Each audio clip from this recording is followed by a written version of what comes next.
ጤና ይስጥልን እንዴት ናችሁ?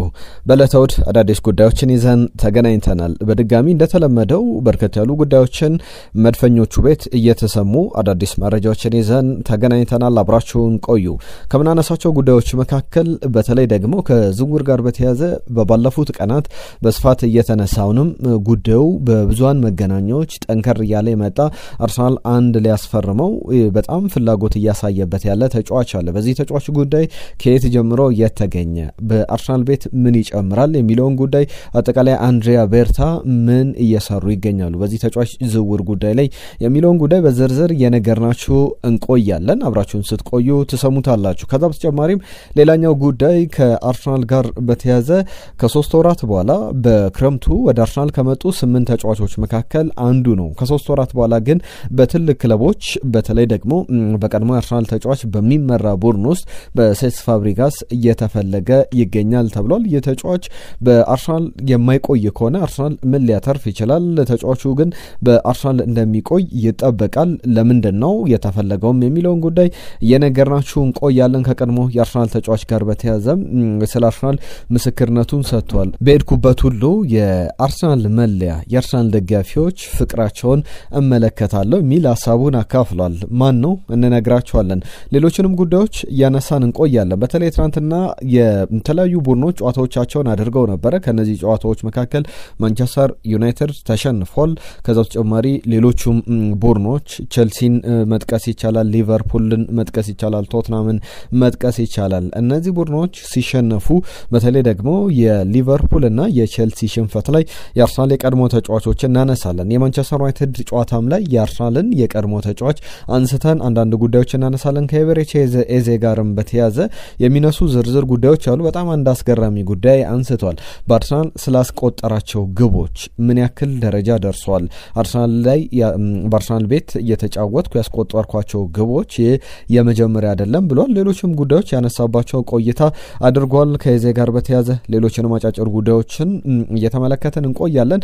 በቻላችሁት በያላችሁበት በመላው ዓለም የምትገኙ የመድፈኛው የአርሰናል ቤተሰቦች አብራችሁን ቆዩ። ይህንን ቪዲዮ ላይክ አድርጋችሁ እንደተጀምሩ አስቀድሜ ላስታውሳችሁ።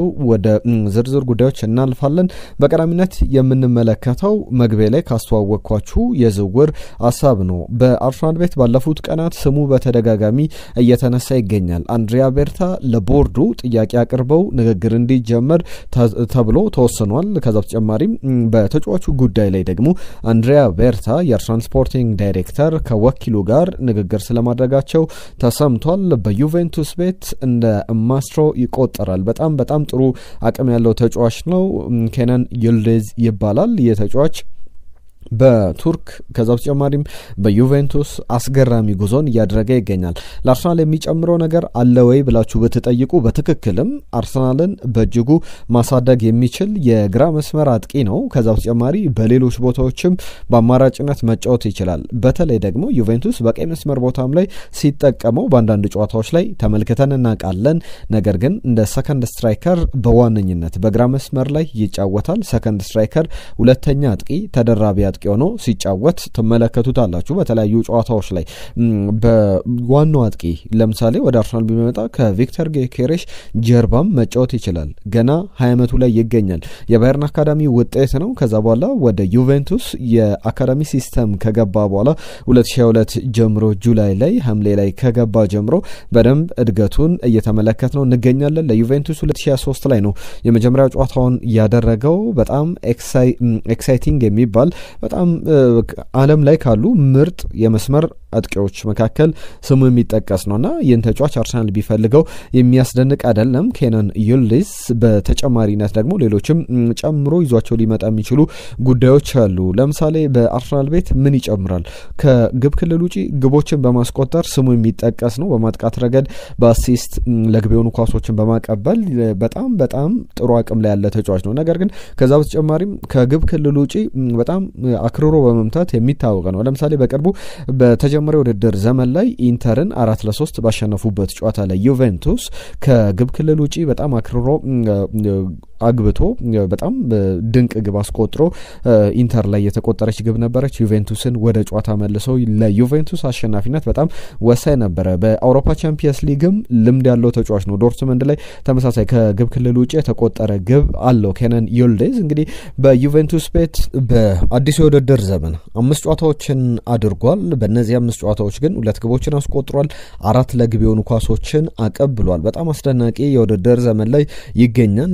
ነገር ግን ከአርሰናል ጋር በተያያዘ አድቫንቴጅ ይወስዳል ተብሎ የሚጠበቅባቸው ነገሮች አሉ ተጫዋቹን ዝውውሩን ለማጠናቀቅ። ከዛ በተጨማሪም ዩቬንቱስ አዲሱን ሊያቀርብለት እንደሆነ ተሰምቷል። ከዛ በፊት ግን ዩቬንቱስ ከተጫዋቹ ዝውውር ምን ያክል ገንዘብ ይፈልጋል የሚለውን እንመልከት። ዩቬንቱስ ከተጫዋቹ ዝውውር በአጠቃላይ ቢያንስ እስከ 80 ሚሊዮን ዩሮ በፓውንድ ደግሞ 70 ሚሊዮን ፓውንድ ድረስ ይፈልጋል ተብሎ ይጠበቃል። ነገር ግን አርሰናል ይህንን ክፍያ የመክፈል ያን ያክል ችግር ያለበት አይመስልም። ትናንትናም በሰራንላችሁ ቪዲዮ ላይ አዲሱ የአርሰናል ቦርድ ትልልቅ ዝውውሮችን ለማድረግ ትልልቅ ክፍያዎችን ለማድረግ በጣም እንቅስቃሴ ላይ እንዳለ የሚያሳዩ ነገሮች አሉና አንድሪያ ቤርታም በዚህ ተጫዋች ጉዳይ ላይ ከአዳዲሶቹ የአርሰናል ቦርድ ከነ ቤን ዊንስተን ጋር ስለመነጋገራቸው የሚያሳዩ ዘገባዎችን ተመልክተናል።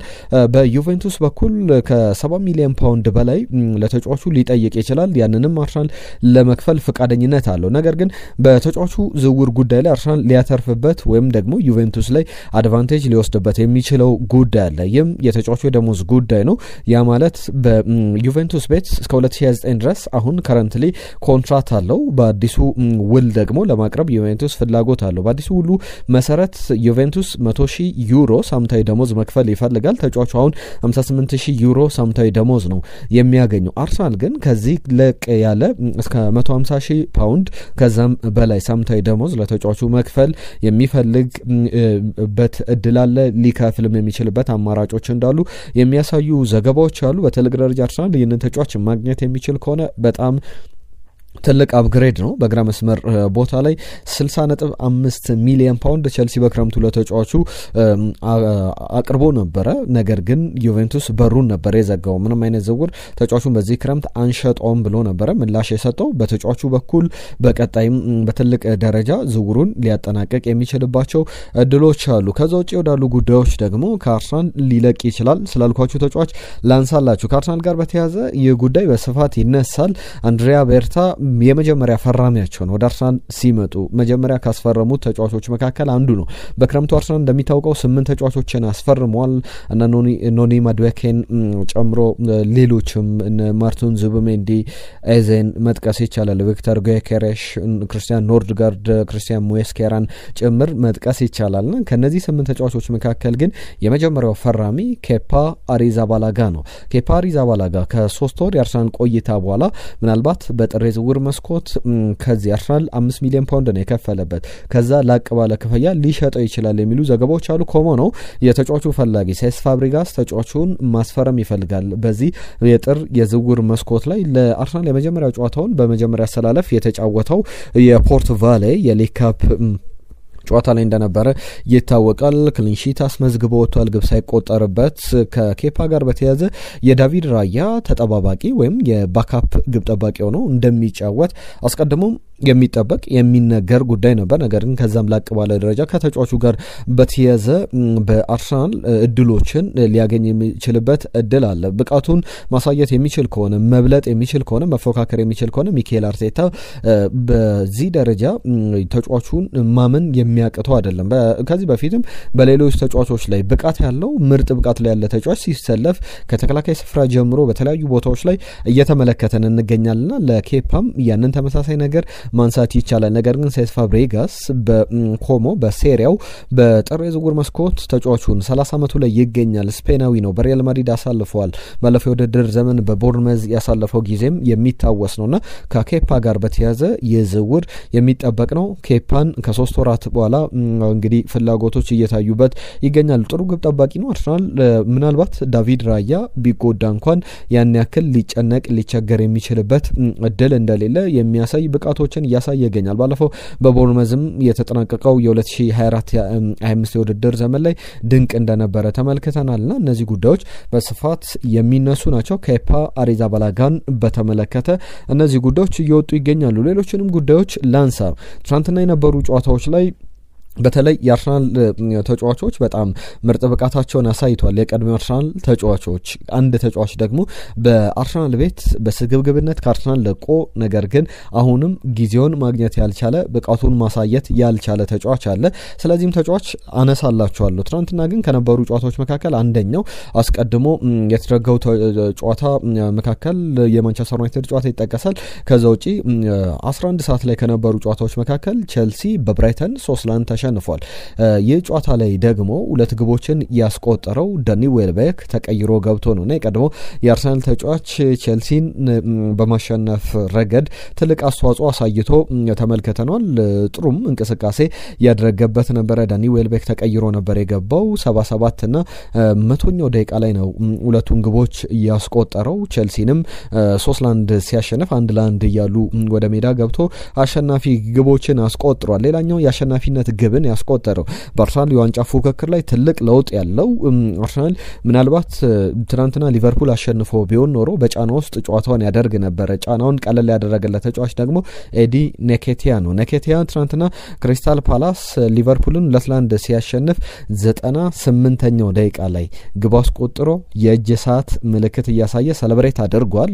ምክንያቱም ባለፉት ጨዋታዎች ላይ ሊቨርፑል በሚያቆም መንገድ ሊቨርፑል በተጠናቀቀ ባለቀ ሰዓት በሽርፍራፊ ሰከንዶች ላይ ግቦችን ሲያስቆጥር ነበረና ኤዲ ኒኬቲያ ትናንትና ለአርሰናል ባለውለታ ነበረና እነዚህ ተጫዋቾች የአርሰናል የቀድሞ ተጫዋቾች ስማቸው በዚህ ደረጃ ብናነሳው ብለን ወደድን። ሌላ አንድ ተጫዋች ልጨምርላችሁ። ማንቸስተር ዩናይትድ ትናንትና በብሬንትፎርድ ተሸንፏል። በዚህ ጨዋታ ላይ ግን የመሰለፍ እድል እንኳን ያላገኘ ተጫዋች አለ። በተቀያሪ ወንበር ላይ እንኳን ያልተቀመጠ ቺዶ ኦቢ ይባላል። የቀድሞ አርሰናል አካዳሚ ውጤት ነው። ገና 16 ዓመቱ ላይ ያለ በሳምንት ከ30,000 ፓውንድ በላይ ይገባኛል ብሎ ከአርሰናል የወጣ ተጫዋች ነው። ግሪዲ ይሉታል የአርሰናል ደጋፊዎች። ስግብግቡ ቺዶ ኦቢ አሁንም በማንቸስተር ዩናይትድ ብቃቱን ማሳየት ብቻ አይደለም የመጫወቻ ሰዓት እንኳን ማግኘት አልቻለም። ማንቸስተር ዩናይትድ ባለፈው የውድድር ዘመን 15ኛው ነው ባጠናቀቀበት አመት ነበረ ወደ ማንቸስተር ዩናይትድ የተዘዋወረው። ነገር ግን እንደሚፈልገው አልተሳካለትምና ትናንትናም የመጫወቻ ደቂቃ እንኳን ሳያገኝ የተመለከትነው ተጫዋች ሆናል። የቀድሞ የአርሰናል ተጫዋቾችን በዚህ መንገድ አነሳን። አንድ የአርሰናል ተጫዋች ምስክርነትን ላንሳላችሁና ሌሎች ጉዳዮችን እናነሳለን። ኤክቶር ቤለሪንን እናስታውስ። ስፔናዊው የመስመር ተከላካይ በጣም ፈጣን፣ በአርሰናል የመጀመሪያዎቹ ጊዜያት በጣም አስደናቂ ነበሩና አሁንም ከአርሰናል ጋር በተያያዘ እዛው ያለው ይመስለኛል። የድሮ ስሜቱ የለቀቀኝ አይደለም ይላል። የድሮ ናፋቂነትን እያነሳ የሚያስታውሳቸው ነገሮች አሉ። ከቤለሪን ጋር በተያያዘ የተለያዩ የፍቅር መልእክቶችን ከአርሰናል ደጋፊዎች አሁንም ቢሆን አገኛለሁ። ለምሳሌ ከ18 ወራት በፊት ወደ ለንደን አምርቼ ነበረ። ፍቅራቸው የአርሰናል ደጋፊዎች አሁንም በዛ እንዳለ ነው። ለኔ የተለየ ስሜት አላቸው። ፍቅራቸው አሁንም ይናፍቀኛል። በአርሰናል ስለመጫወት ያነሳል። ከዛ በተጨማሪ በባርሰሎና ለምሳሌ የተለያዩ የሙዚቃ ድግሶች ላይ ስጓዝ የአርሰናል ደጋፊዎች የአርሰናል መለያ ለብሰው አገኛቸዋለሁ። በጣም ትስስሩ የሚገርም ነው የሚል ነገር ያነሳል። በቻምፒየንስ ሊግ ከማንቸስተር ዩናይትድ ጋር፣ በፕሪሚየር ሊግ ከሊቨርፑል ጋር፣ ከቶትናም ጋር ያደረኳቸው የኔ የህይወቴ በተለይ በተጫዋችነት ታሪኬ ትልልቅ ጊዜያቴ የአርሰናል ቆይታዬ ነው በሚል ያነሳል። ለባርሰሎናም ተጫውቶ እንደነበረ ይታወቃልና በተለይ ጥሩ ስሜት አለኝ። ኤምሬት ስቴዲየም ድንቅ የሚባል ድባብ ያለው ስቴዲየም ነውና መቼም የምረሳው አይደለም። የኔ ፌቨራይት የምወዳቸው ጨዋታዎች በዛ የተደረጉ ጨዋታዎች ናቸው በሚል የሚያነሳቸው አንዳንድ ነገሮች አሉ። ስለ ኤዜ ደግሞ ላንሳላችሁ። ከኤበሬቺ ኤዜ ጋር በተያዘ ባለፈው የፖርት ቫሌ ጨዋታ ላይ እንደ የልምምድ ግብ በሚመስል መንገድ ቀለል አድርጎ ግብ አስቆጥሮ ተመልክተናልና ከዚህ ጋር በተያዘ በብዙም መገናኛዎች የአርሰናል የመጀመሪያ ግቡ ተብሎ ሲዘገብለት ነበረ ከኤበሬቺ ኤዜ ጋር በተያዘ። እሱ ግን ሌላ ሀሳብ አለው፣ ሌላ ነገር ያነሳል። 51ኛ የአርሰናል ግቤ ነው ብሎ ይናገራል። ምክንያቱ የተለየ ነው። በተለይ ከእናቱ ጋር በተያዘ ከአርሰናል አካዳሚ ጊዜ ጀምሮ ለአርሰናል 50 ያስቆጠርኳቸው ግቦች አሉ። አሁን የእናቴን መዝገብ ብትገልጹ 51ኛ የአርሰናል ግብ ተብሎ የሚጠራ ነው እንጂ አንድ ተብሎ የሚጀመር አይደለም ይላል። አለ። ከዚህ በኋላ እንግዲህ ሌላ 51 ግቦችን በአርሰናል ዋናው ቡድን ደግሞ ሲያስቆጥር እንመለከቷለን ብለን እንጠብቃለን። ከኤቨሬቺ ኤዜ ጋር በተያያዘ በጣም ድንቅ ስብስብ ያለው ቡድን በአርሰናል ቤት አለ። በጣም በየቦታው ላይ ፉክክር ያለ ተቀይሮ ገብቶ ጨዋታ የሚቀይሩ ትልልቅ ተጫዋቾች ያሉበት ስብስብ ነው ብሏል። በተለይ ደግሞ ከእንግሊዝ ብሔራዊ ቡድን ከአርሰናል ቆይታው ጋር በተያያዘ አሁን አመቱ የዋንጫ ይሆናል ተስፋ አድርጉ የሚል መልእክቱንም ለአርሰናል ደጋፊዎች አስተላልፏል። ከኤቨሬቺ ኤዜ ጋር በተያያዘ እነዚህ የሚነሱ ጉዳዮች ናቸው። ክርስቲያን ኖርጋርድን በተመለከተ አንዳንድ ጉዳዮችን ላንሳላችሁ። ከኒውካስል ዩናይትድ ጨዋታ ጋር በተያያዘ በጣም ከባድ ስቴዲየም ነው ሴንት ጄምስ ፓርክ። ነገር ግን በብሬንትፎርድ እያለንም በጣም የምንቸገርበት ስቴዲየም ነበር። ነገር ግን አሁን በአርሰናል በብልጫ እንደ ማንቸስተር ሲቲው ጨዋታ በጣም አጥቅተን በጥሩ ብቃት በጥሩ መንፈስ የምናሸንፍበት ጨዋታ ነው የሴንት ጄምስ ፓርኩ የዛሬው 12:30 ጨዋታ የሚል መልእክቱን አስተላልፏል።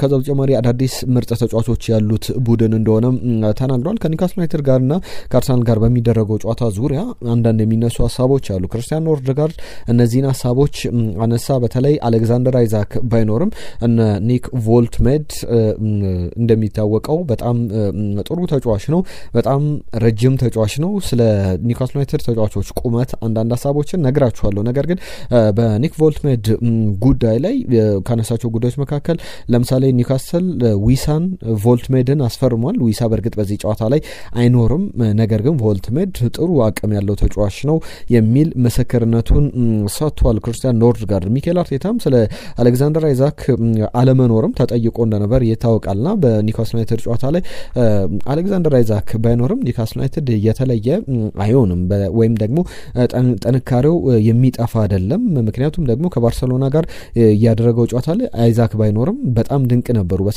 በ40 ደቂቃዎች ላይ ግቦችን ማስቆጠር እየችሉ ነበረ የሚል ነገር አንስቷል። በጣም ፈጣን ጨዋታ ጥሩ ጅማሬ ያደረጉበት ነበረ። አጨራረሳቸው በዛ ደረጃ ባይሆንም ያንን የተመለከትንበት ጨዋታ እንደነበረ ይታወቃል። ከአርሰናል ጋር በተያያዘ እንደሚታወቀው ባለፈው የውድድር ዘመን 2024-25 የውድድር ዘመን ላይ ለምሳሌ 3 ዶሜስቲክ ወይም በሀገር ውስጥ ጨዋታዎች ላይ ሲሸነፍ በ3 ወራት ውስጥ አንድም ጨዋታ አልተሸነፈም ነበረ በሌሎች ቡድኖች። ነገር ግን 3 ጊዜ በ3 ወራት ውስጥ በኒውካስል ዩናይትድ የተሸነፈበት ነበር። 1-0፣ 2-0 እና 2-0 ሁለቱ ጨዋታዎች በ2-0 ውጤት የተጠናቀቁ ነበሩ። በሜዳው 1-0 የተሸነፈበት እና ከሜዳው ውጪ 2-0 የተሸነፈባቸው ጨዋታዎች የሚጠቀሱ ናቸው። ያንን ለመበቀል ከዛ በተጨማሪ በዋንጫ ፉክክሩ ላይ በደረጃ ሰንጠረዡ ላይ ከፍ ብሎ ለመቀመጥ በጣም ወሳኝ የሚባል ጨዋታ ነው የዛሬው መርሃ ግብር። ኒውካስል ዩናይትድ ከአርሰናል በብዙ መንገድ የሚጠበቁ ነው። የኒውካስል ዩናይትድ አሁን አርሰናል ባለው ደረጃ ላይ ማሸነፍ የሚችል ከሆነ ወደ 7ኛ ደረጃ ዝቅ ብሏል። 10 ነጥቦች አሉት በ5 ጨዋታዎች። ነገር ግን ማሸነፍ የሚችል ከሆነ ነጥቡን ወደ 13 ማሳደግ ይችላል። ከሊቨርፑል በ2 ነጥብ ከፍ ዝቅ ብሎ ከክሪስታል ፓላስ በ1 ነጥብ ከፍ ብሎ ክሪስታል ፓላስ 2ኛ ደረጃ ላይ ይገኛል። እስካሁን በሊጉ ላይም ያልተሸነፈው ቡድን ነው። አርሰናል ደግሞ ማሸነፍ የሚችል ከሆነ ዛሬም በጣም በሰፊ የግብ ልዩነት ያሸንፋል ተብሎ የሚጠበቅበት አይነት ጨዋታ ነው። ኒውካስል ዩናይትዶች ጠንካራ ቢሆኑም የአርሰናል የበላይነት ደግሞ የበለጠ ሊያይል ይችላል በሚል የሚነሱ ጉዳዮች አሉ። ከሴት ፒስ ጋር በተያያዘ አርሰናልን በተመለከተ የሴት ፒስ ኮቾች አሉት። ይህንን በማስተዋወቅ ረገድ ሚኬል አርቴታ በእግር ኳሱ ላይ በጣም ተጽዕኖ ፈጣሪ ነው። ወደ ማንቸስተር ሲቲም ወደ አርሰናል ቤትም እነዚህን ባለሙያዎች በማምጣት ይታወቃልና ኒውካስል ዩናይትድ በጣም ረጃጅም ተጫዋቾች አሉ። ኒክ ቮልትሜድ ከሜትር ከ92 በላይ የሚረዝም ነው። ሜትር ከ98 ይረዝማል። ዳንበርን 2 ሜትር እንደሆነ ይታወቃል። ሌሎችም ስቨን ቦትማን በጣም ረጃጅም ተጫዋቾች አሉት። ነገር ግን ኒውካስል ዩናይትድ በዛ ደረጃ ይህንን ቁመቶች የሚጠቀም ቡድን እንዳልሆነ ይታወቃል። ኤዲያውም ብዙ ያሳስባቸዋል። ብዙ የረጅም የእጅ ውርወራዎችን በኒውካስል ዩናይትድ ቤት የማዘን ምቶችን ለመጠቀም ይሞከራል። በመከላከል ረገድ ደግሞ አርሰናል የሚታማ ቡድን እንዳልሆነ ይታወቃል። ዘንድሮ ከቆሙ ኳሶች አርሰናል 5 ግቦችን አስቆጥሯል። በያዝነው በ2025-26 የውድድር ዘመን ላይ ቼልሲ በተመሳሳይ በእርግጥ 5 ግቦችን አስቆጥሯል። ግብ የተቆጠረበትን ስንመለከት ግን አርሰናል 1 ግብ ተቆጥሮበታል፣ ቼልሲ 2። በሌሎች ቁጥሮች አርሰናል በዚህ በሴት ፒስ የሚስተካከለው ቡድን እንደሌለ በብዙ መንገድ መናገር ይቻላል። በዛሬው ጨዋታ ላይ የመጀመሪያ አሰላለፍ ላይ ገብርኤልና ሳሊባ ይጣመራሉ ተብሎ ይጠበቃል። ጁሪን ቲምበርና ካላፊዮሪ እንደተለመደው ዳቪድ ራያ ፊት ይሰለፋሉ።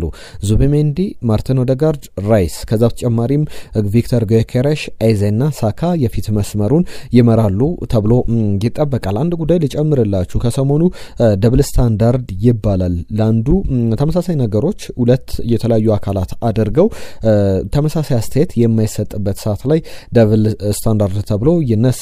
በእንግሊዝ ብዙሃን መገናኛዎች ያንን ስንመለከት ነበር። ለምሳሌ አርሰናል በ10 ተጫዋቾች ኤታድ ላይ ትሮሳርድ በቀይ ከወጣ በኋላ የአርሰናልን የመሪነት እንግዲህ በማንቸስተር ሲቲ ፍጹም ተበልጦ በተለይ በማጥቃት ረገድ አርሰናል ተከላክሎ ውጤቱን ለማስጠበቅ የተጫወተበት ጨዋታ ነበር። ማንቸስተር ሲቲ ግን በ11 ተጫዋቾች ባለፈው ሳምንት ከአርሰናል ጋር የነበረው ጨዋታ ላይ ብዙ ትችቶችን ሚኬል አርቴታ ላይ ሲሰነዘሩ ተመልክተናል። እንደዚህ አይነት ደብል ስታንዳርዶች መቀረፍ አለባቸው በሚል ብዙ የአርሰናል ደጋፊዎች በማህበራዊ ትስስር ገጾች መልእክቶቻቸውን ሲያሰፍሩ ተመልክተናል። ለሁሉም ዛሬ አርሰናል በጣም በጥሩ ውጤት ጨዋታውን ያሸንፋል ተብሎ ይጠበቃል። 12:30 ላይ የሚደረግ ጨዋታ ነው። እነዚህን አርሰናልን የተመለከቱ ጉዳዮች አነሳን። የተወደዳችሁ አብራችሁን ስለነበራችሁ ከልብ እናመሰግናለን። እንግዲህ ኢትዮ አርሰናል የቻናላችንን ሰብስክራይብ እንድታደርጉ በየዕለቱ አዳዲስ ጉዳዮችን ይዘን እንመጣለን። ሀሳቦቻችሁን ደግሞ ጻፉልን፣ እንወያይባቸው። የተለያየ ጉዳዮችን እናነሳለን። አዳዲስ ያልተሰሙ የትም የማታገኟቸው መረጃዎች ይዘን እንመጣለን። ለዛሬ ግን ያዝነው ጉዳይ የንን ይመስላል። ከጨዋታው መጠናቀቅ በኋላ በአዳዲስ ጉዳዮች በአዳዲስ አርሰናል ዜናዎች የመድፈኛው ቤት ጉዳዮች እንመለሳለን። ጤና ይስጥልን።